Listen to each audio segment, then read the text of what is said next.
열왕기상 11장 1절에서 8절입니다.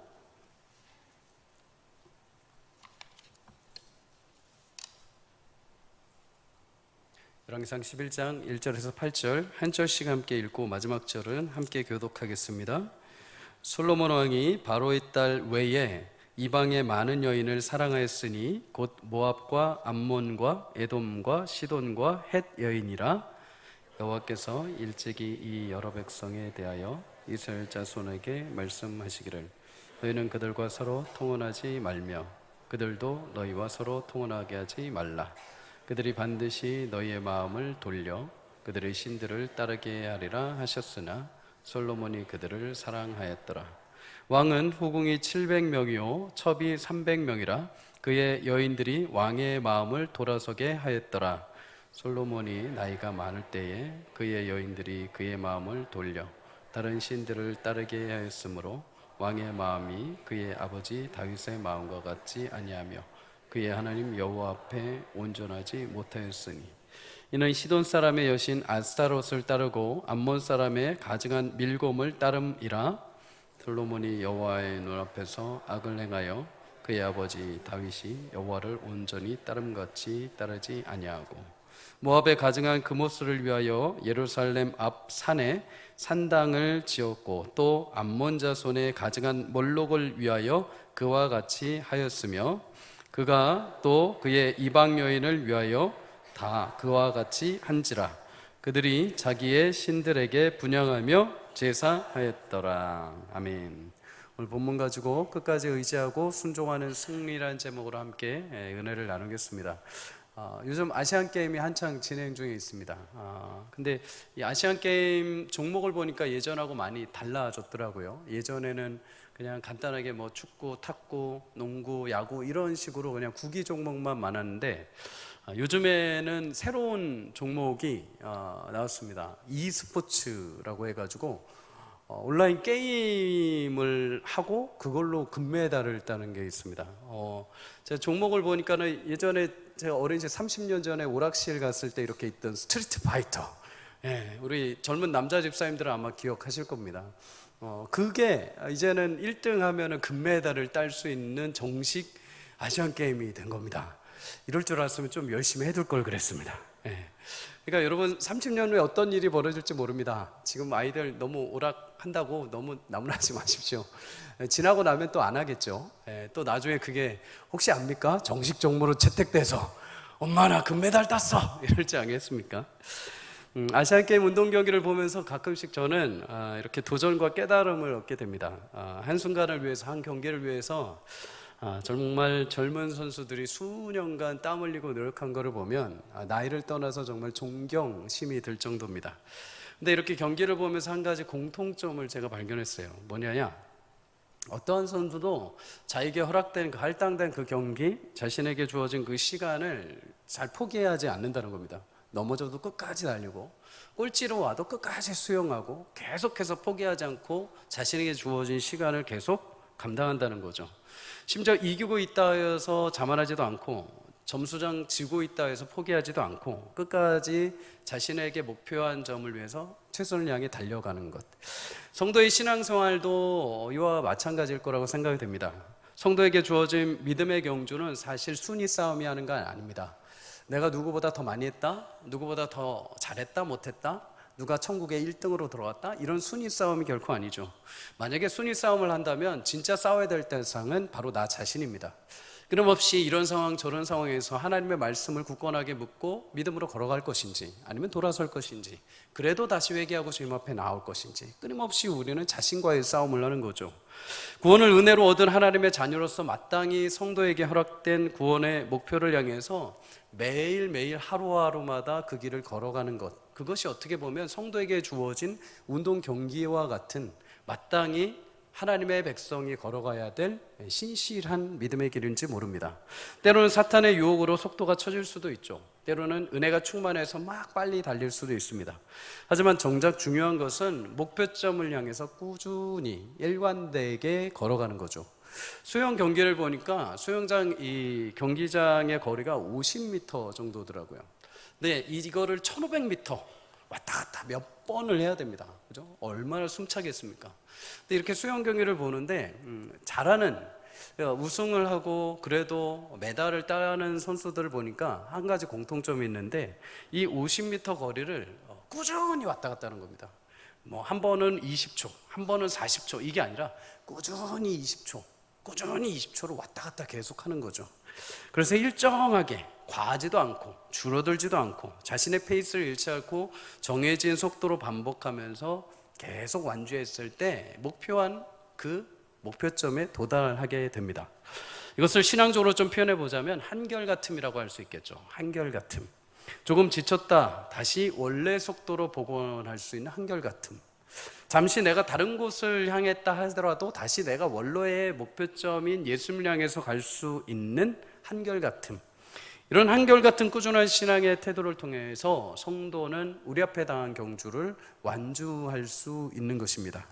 아브라함도 여러분 사실 갈 바를 알지 못했지만 그에게 한 가지 특징이 있었죠. 하나님의 부르신 그 길을 한결같이 걸어갑니다. 한결같이. 하나님께서 그를 통해서 믿음의 조상이란, 믿음으로 사는 성도들이란 어떤 삶인지를 우리에게 보여주신 거죠. 갈렙은 여호수아를 포함해서 10명이 함께 가나안 땅에 정탐을 하러 가게 됩니다. 정탐을 하고 돌아온 이후에 10명의 정탐꾼이 악평을 하면서 온 이스라엘 백성들이 불평을 하게 되죠. 그리고 온 이스라엘은 결국 그들의 말한 대로 하나님께서 40년 동안 광야로 다시 돌아가게 하십니다. 근데 이 40년 동안 갈렙은 마음 가운데 하나를 품고 있었습니다. 한결같이 하나님의 약속의 말씀, 그 땅을 주시기로 한 하나님의 약속의 말씀을 잊지 않았습니다. 그래서 40년이 지난 후에 왔을 때 그는 하나님 앞에, 모세 앞에 말하죠. 여호와께서 말씀하신 이 산지를 내게 주십시오. 그날에 약속하셨던 그 산지 내가 잊지 않았습니다. 40년이 지났지만 지금 그 말씀을 내게 주십시오. 그래서 그는 헤브론 땅을 취하게 됩니다. 많은 왕들이 바뀌어온 현실에서도 지속적으로 쓰임을 받았던 다니엘, 한결같이 하나님을 사모합니다. 그는 어떤 환경과 상황에서도 예루살렘 성전을 향해서 창을 열고 순전하게 기도하는 모습을 통해서 신앙의 진정한 비결이 무엇인지를 우리에게 보여주었죠. 바울은 처음 하나님께서 부르신 그 순간부터 시작해서 이방의 사도로 쓰임을 받습니다. 쓰임을 받으면서 여러 가지 육체의 고단함을 받게 되죠. 죽을 위기까지 처합니다. 육체의 가시가 찾아오기도 합니다. 그럼에도 하나님의 부르신 소명을 따라서 한결같이 그 일을 감당했을 때 하나님의 이방의 귀한 전도자로서의 그릇으로 그를 온전히 사용하시게 된 줄 믿습니다. 사랑하는 성도님들, 한결같이 꾸준히 주님 허락하신 믿음의 성도의 삶을 완주할 수 있기를 주의 이름으로 축복합니다. 물론 때로는 갈팡질팡할 수 있습니다. 때로는 힘들 수 있고 멈출 수 있고 안 가고 싶을 때가 있죠. 그러나 히브리서 13장 8절은 말씀합니다. 예수 그리스도는 어제나 오늘이나 영원토록 동일하시니라. 우리를 향하신 구원의 약속, 예수님의 사랑은 어제나 오늘이나 과거나 미래나 언제라도 동일하시다.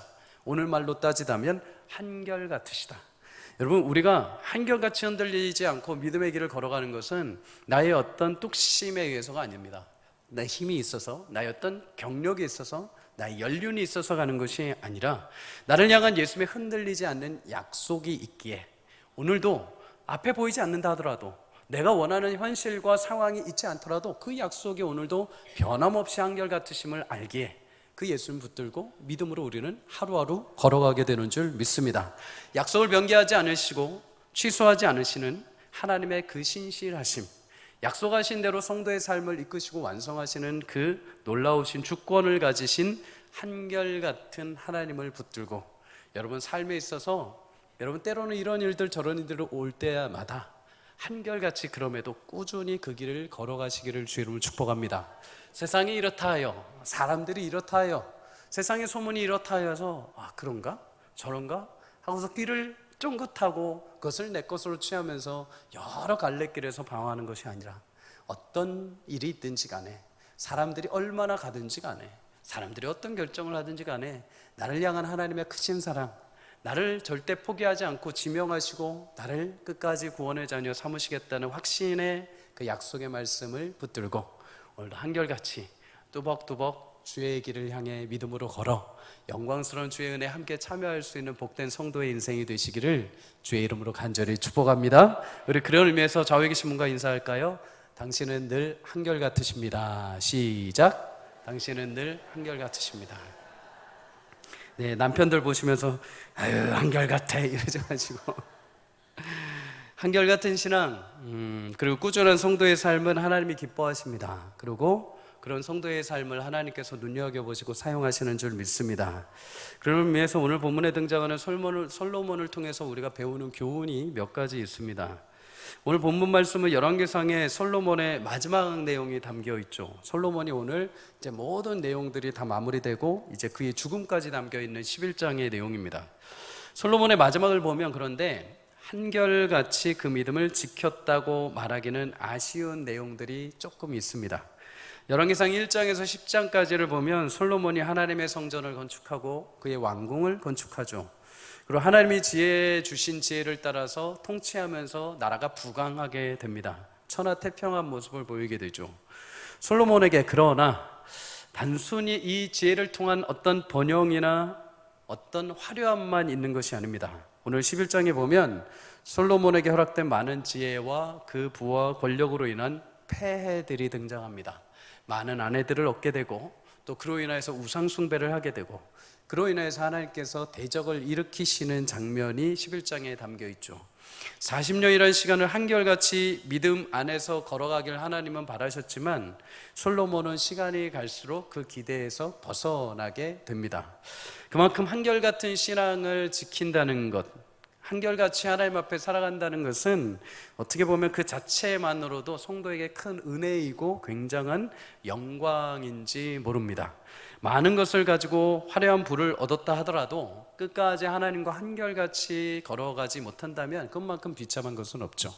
다만 내게 무엇이 없다 하더라도, 내게 조금 부족하다 하더라도 하나님이 나와 동행하시며 한결같이 꾸준히 신실하게 주님과 함께 동행하는 것만큼 정말 축복된 것은 없습니다. 여러분 한결같이 주의 길을 걸어가시기를 주 이름으로 축복합니다. 무엇을 많이 잃었고 무엇을 막 잃었다 하는 것보다도 아무것도 없을지라도 비어있을지라도 참 한결같은 분이야. 참 한결같이 하나님 앞에 무릎으로 나아가가 참 한결같이 하나님의 말씀을 사모하고 참 순전하게 살아가는 모습, 그 모습을 통해서 많은 이들에게 선한 영향을 끼칠 수 있기를 주 이름으로 축복합니다. 여러분 그렇다면 솔로몬 분명히 많은 재물도 있고 많은 능력도 있고 한결같이 분명히 하나님을 따라갈 수 있는 어떤 눈에 보이는 환경은 다 그럴듯하게 있어 보였습니다. 그런데 도대체 한결같은 이 신앙을 방해했던 것이 무엇일까요? 오늘 1절에 보면 솔로몬은 애굽의 바로의 딸부터 시작해서 각 지방의 여러 나라의 여인들을 아내로 맞이하는 장면이 나오게 됩니다. 그 중에서 열왕기상 7장 8절에 보면 바로의 딸, 특별히 바로의 딸을 너무 사랑해서 그녀를 위해서 궁전을 짓는 장면이 나오죠. 물론 솔로몬이 바로의 딸을 처음에 결혼할 때는 정략적인 측면이 있었습니다. 애국과 함께 동맹을 맺기 위한 거죠. 그래서 서로의 나라가 위험에 처할 때마다 서로 도와주는 관계가 되는 겁니다. 하지만 이 방법에 있어서 솔로몬이 한 가지 간과한 것이 있습니다. 하나님이 주신 지혜를 가지고 정략적인 관계를 맺었다. 하지만 하나님의 이 방법을 결코 원하지 않으셨죠. 하나님은 출애굽기 34장 15절에서 16절에 이방의 여인들을 아내로 맞이하지 말 것을 명령하십니다. 그리고 오늘 2절에도 보면 그들과 통혼하지 말라, 서로 혼인하지 말라고 말씀하셨죠. 그럼에도 솔로몬은 3절에 보면 후궁으로 700명, 정상적으로 결혼을 한 것이 700명, 그리고 첩이 300명, 일반인들, 그냥 정상 결혼이 아니라 그냥 아내로 맞이한 여인들이 300명, 총 1000명의 이방 여인을 아내로 맞이하게 됩니다. 그렇다면 여러분 이 1000명의 여인 모두 애국과 같이 강대국이라 하여서 정략적인 의미가 있을까요? 그렇지 않습니다. 사실 애국 이외에 오늘 1절에 등장하는 모압, 암몬, 에돔, 시돈, 헷 족속 모두 그 당시에 이스라엘만큼 강대한 국가는 아니었습니다. 굳이 정략적으로 결혼을 할 필요도 없고 동맹을 맺을 필요가 없는 나라들이었죠. 그럼에도 솔로몬은 이방의 많은 여인을 사랑하였다라고 말합니다. 여기서 사랑하였다라는 이 단어는 일반적으로 부부나 남녀나 부모가 자녀를 사랑하는 그런 감정적이고 애정적인 사랑을 말합니다. 솔로몬은 처음에 정략적인 생각을 했을지 모르지만 시간이 가면 갈수록 점점 여인들이 눈에 들어온 거죠. 이성적인 감정들이 들어온 겁니다. 그래서 한 여인 취하면서 1000명의 여인을 아내로 맞이하게 됩니다. 물론 여러분, 사랑하는 것은 나쁜 것이 아닙니다. 그러나 여러분, 무엇을 사랑하느냐에 대해서 우리가 늘 눈여겨봐야 합니다. 성경은 사랑이라는 것을 우리 신앙의 핵심으로 말씀하고 있죠. 사랑이 없으면 아무리 뛰어난 일을 해도, 아무리 놀라운 계획을 펼쳐도 의미가 없다는 겁니다. 사랑이 없으면 내가 아무리 영적인 방언을 하고 아무리 천사의 말을 해도 그냥 귀에 울리는 꽹과리와 같이 시끄러운 소리일 뿐이다 라고 성경은 말합니다. 그러기에 하나님을 사랑함과 동시에 누군가를 섬기는 사랑, 이웃을 사랑하는 것, 부부간에 또는 부모와 자식 간에, 그리고 삶 가운데 사랑하고 애정하고 가지고 하는 모든 것들은 늘 하나님의 관점에서 그 사랑이 진짜 의미가 있는지를 늘 되새겨봐야 하는 거죠. 그렇다면 우리가 정말 하나님이 기뻐하시는 사랑, 하나님께서 이걸 내가 사랑했을 때 정말 합당하게 여기시는 사랑을 어떻게 점검을 할 수 있을까요? 오늘 한 가지를 점검해 볼 수 있습니다. 우리 2절 한번 읽어보도록 하겠습니다. 시작. 여호와께서 일찍이 이 여러 백성에 대하여 이스라엘 자손에게 말씀하시기를 너희는 그들과 서로 통혼하지 말며 그들도 너희와 서로 통혼하게 하지 말라. 그들이 반드시 너희의 마음을 돌려 그들의 신들을 따르게 하리라 하셨으나 솔로몬이 그들을 사랑하였더라. 아멘. 하나님이 통혼하지 말라 말씀하셨음에도 솔로몬은 계속 사랑했다라고 성경은 말합니다. 여기 2절에 사랑했다라는 단어는 사실 1절 앞에 나온 사랑했다라는 단어랑은 원어가 조금 다릅니다.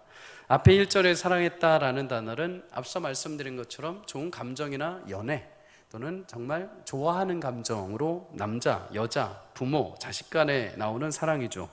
하지만 2절에 이 사랑했다라는 이 단어는 연합하다, 붙어있다, 의지하다, 따라간다라는 단어입니다. 풀이나 접착제를 통해서 이렇게 착 달라붙는 것과 같은 의미죠. 솔로몬이 여인들을 사랑하면 사랑할수록 하나님 앞에 붙어있던 그 접착력이 떨어지고 누구에게 향합니까? 여인들을 향하기 시작을 합니다. 하나님 앞에 연합되고 하나님의 뜻을 따라 경외하며 이 나라를 통치해야 될 왕이 여인들과 혼인하고 여인들을 점점 많은 아내로 들이자 하나님과 반대되게 사람과 우상에게 접합이 되어서 점점 그의 길을 벗어나게 됐다는 거죠. 성도에게 합당한 사랑은 하나님과 연합을 더욱더 굳건하게 만들어주는 결과가 있어야 합니다. 그런 의미에서 우리가 세상의 것들을 사랑할 때 늘 그 결과가 무엇인지를 여러분 되새겨 봐야 합니다. 나의 신앙의 정도를 파악할 수 있는 가장 좋은 지표는 내가 요즘에 무엇을 가장 많이 생각하고 있는지, 내가 무엇을 가장 마음에 두고 좋아하고 있는지, 내가 누구와 자주 가까이 향하고 있는지를 보면 우리가 확인할 수 있죠. 내가 그것을 마음에 두었더니 영혼이 실족하고 영적 분별력도 상실되고 자꾸 두려움과 염려가 가득하고 집착이 생기고 탐욕이 생긴다면 여러분, 그것에서 잠시 내가 마음을 좀 내려놓아야 합니다. 내가 어디를 갔는데 누구와 함께 동행을 하고 누구와 함께 대화를 했는데 영적인 민감함이 상실되고 자꾸만 세상적인 것이 들어오고 세상적인 말들이 계속 들린다면 잠시 그 자리를 고민해 봐야 되는 거죠. 반면에 내가 그것을 마음에 두고 그것을 내가 좋아했더니 하나님과의 관계가 조금 더 깊어지고 은혜가 넘치고 그 사람과 관계했더니 하나님에 대한 많은 지식과 사랑을 내가 보게 되었다고 한다면 그것은 하나님이 기뻐하시는 사랑이요, 우리 마음에 품어도 괜찮은 하나님이 주신 사랑의 마음인 것입니다. 여러분, 흔히 우리는 우상이라고 하면 어떤 외형적인 것을 따질 때가 있습니다. 어디 가서 점 보지 않는 것, 어디 가서 사주팔자 보지 않는 것, 이런 것들을 우상이라고 생각합니다. 하지만 우상은 그 근본 기초가 10계명 중에 1계명과 연결되어 있습니다. 너는 나 외에 다른 신들을 내게 두지 말라. 무엇이 되었든 누가 되었든 어떤 것이 되었든 어떤 환경이 되었든 어떤 사람이 되었든 그것을 내 마음에 품고 그것과 내가 대접을 할 때, 대면을 할 때 하나님을 향한 마음에서 벗어나게 한다면, 그것을 내가 사랑하고 그것을 내가 쫓았더니 하나님을 향한 그 믿음에서 나를 벗어나게 한다면 그것은 어떤 모양이든 어떤 실체이든지 간에 우상이 된다는 것입니다. 사랑하는 성도님들, 하나님이 기뻐하시는 사랑은 사랑하면 할수록 더욱 하나님과의 관계를 깊어지게 만들게 됩니다. 여러분이 사랑하고 애정을 가지고 있는 그 모든 것들, 또 만나게 되는 믿음의 성도들을 통해서 하나님과 더욱 화목하고 하나님과 더욱더 관계가 깊어지는 사랑이 될 수 있기를 주의 이름으로 축복합니다. 그런 소그룹들이 우리 가운데 일어나기를 주의 이름으로 축복합니다. 내가 마음에 담고 내가 그 자리 갔는데 자꾸만 세상적인 이야기들이 들리고 자꾸만 하나님에 대한 절망만 들리고 자꾸 비난만 이르게 된다면 여러분, 그거는 온전한 사랑과 내가 마음에 두어야 될 것들이 아니죠.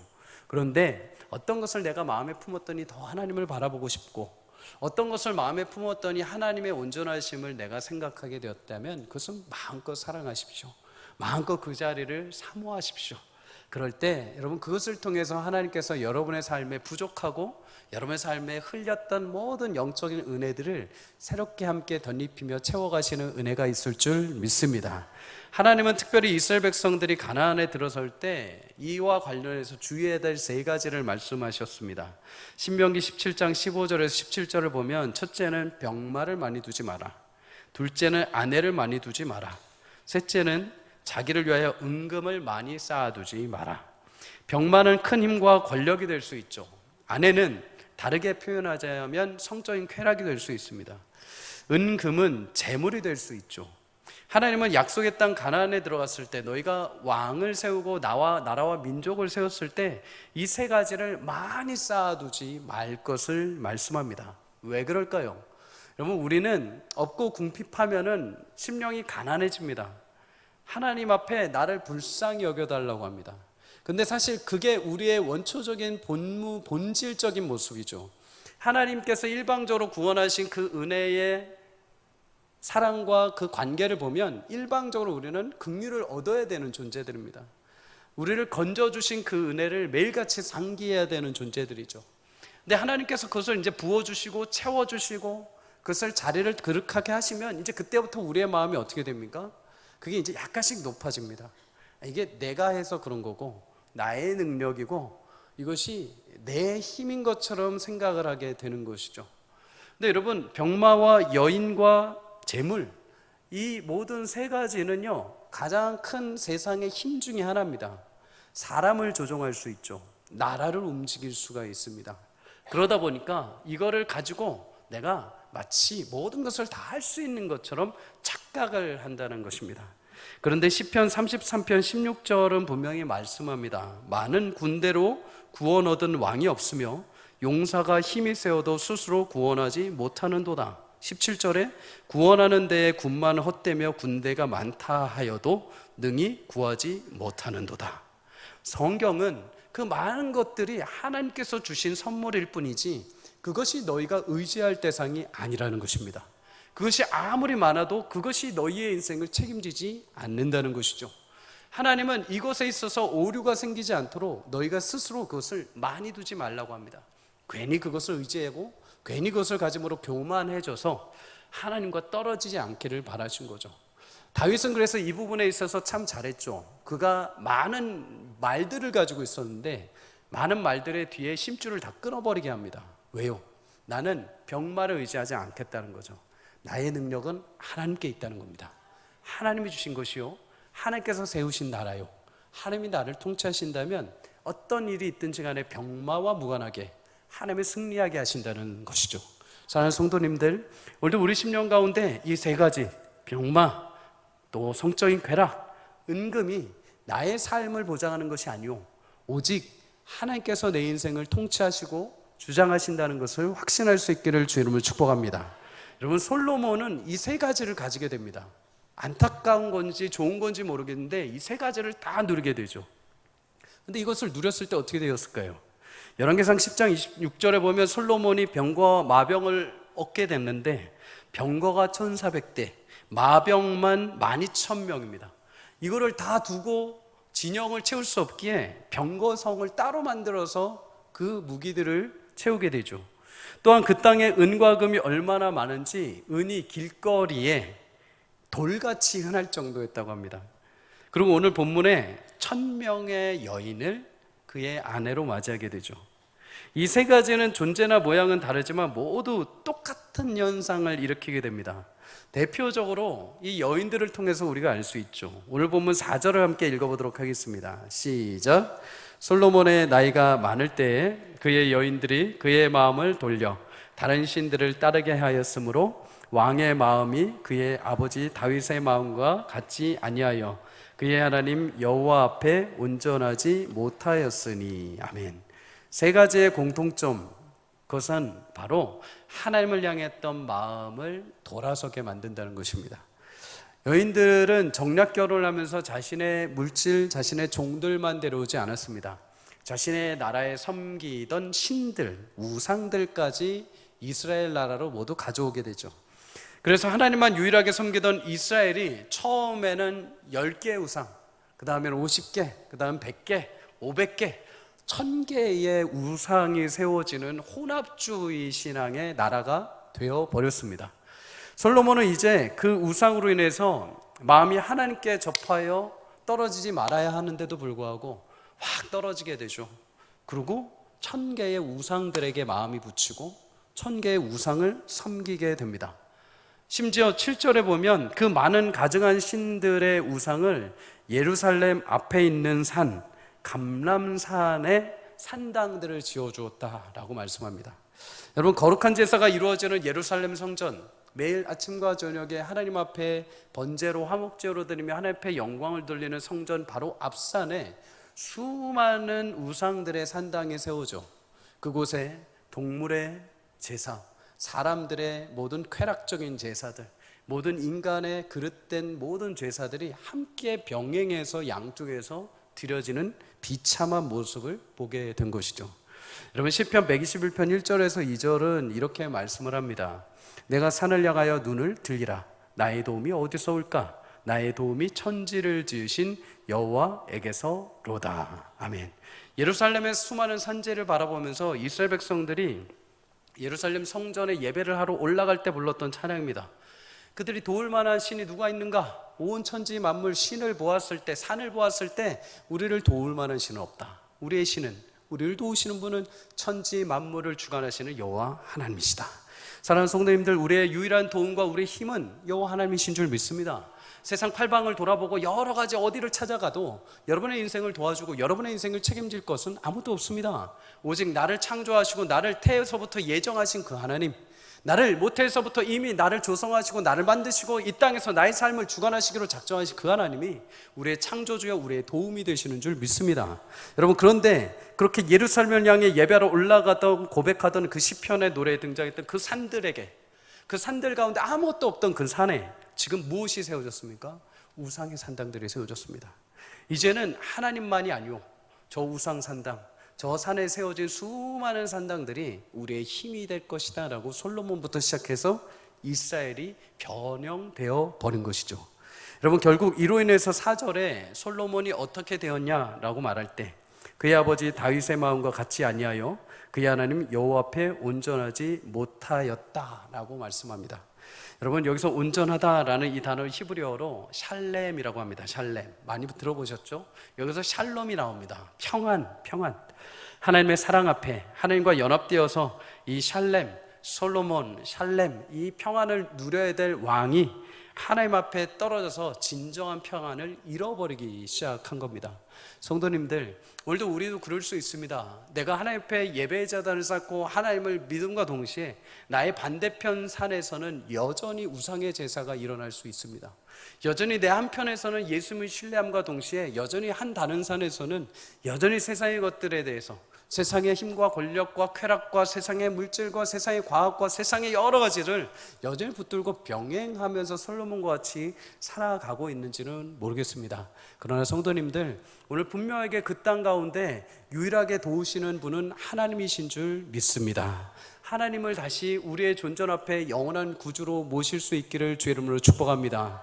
여러분, 감람산은 예수님이 매일같이 눈물을 흘리며 기도했던 산입니다. 수많은 우상의 산당들이 세워진 그 땅에 예수님은 눈물 뿌리면서 자신의 몸을 바치신 것이죠. 여러분, 수많은 우상이 내 안에 있을 때마다 예수님을 다시 십자가에 우리는 못 박는 것과 마찬가지입니다. 그럼에도 불구하고 여러분 다시 주님 앞에 돌아온다면 예수님의 눈물과 그 십자가의 은혜가 여러분을 다시 하나님의 존전 앞에 거룩한 백성으로 삼아 주실 줄 믿습니다. 세상의 그 어떤 것도 우리를 책임지지 않습니다. 그러나 우리를 창조하신 여호와 하나님, 그 주님만이 내 중심의 영광의 성전에 자리하실 때 하나님의 거룩한 손이 여러분의 삶을 인도해 가시는 줄 믿습니다. 진정한 샬롬, 진정 온전해지며 하나님으로부터 오는 사랑과 평안을 매일같이 누릴 수 있기를 간절히 축복합니다. 여러분, 이것저것 많은 것을 가지며 우리는 평안할 것이라고 생각하죠.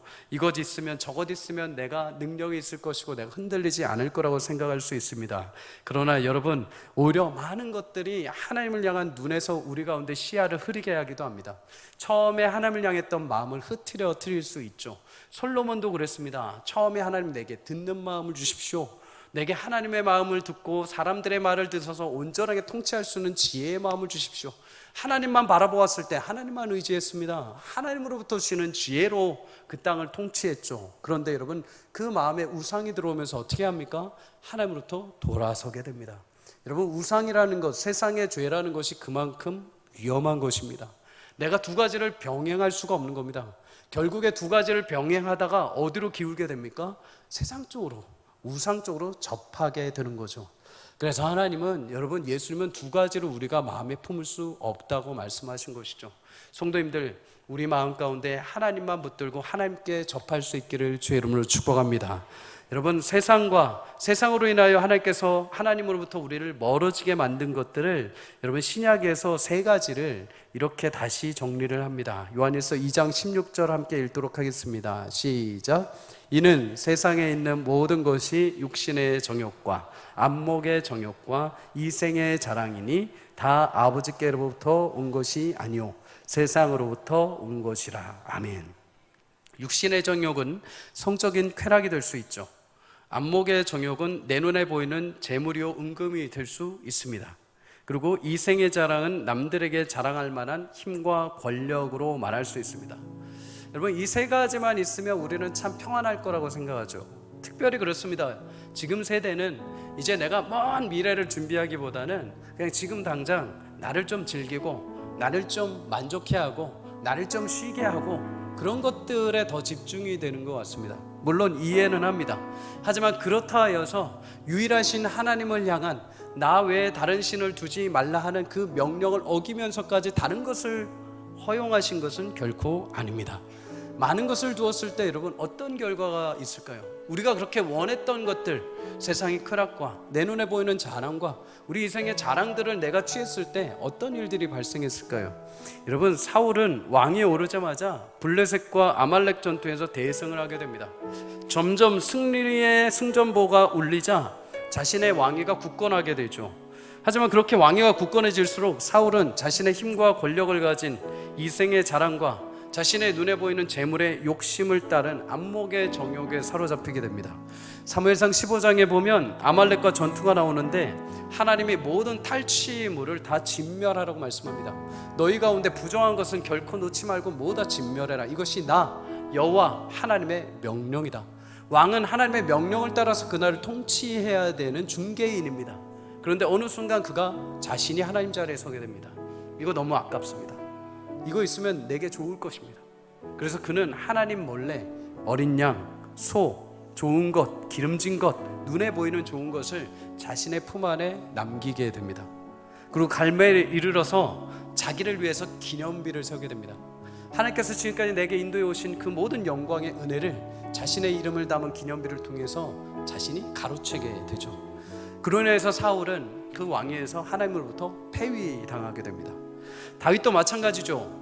여러분, 다윗은 왕위에 올라서 여러 나라의 전투와 승리를 맛보게 됩니다. 하나님께서 주시는 은혜의 태평을 누리게 되죠. 그런데 그 은혜의 태평을 누림과 동시에 그는 이제 전장에 나가지 않습니다.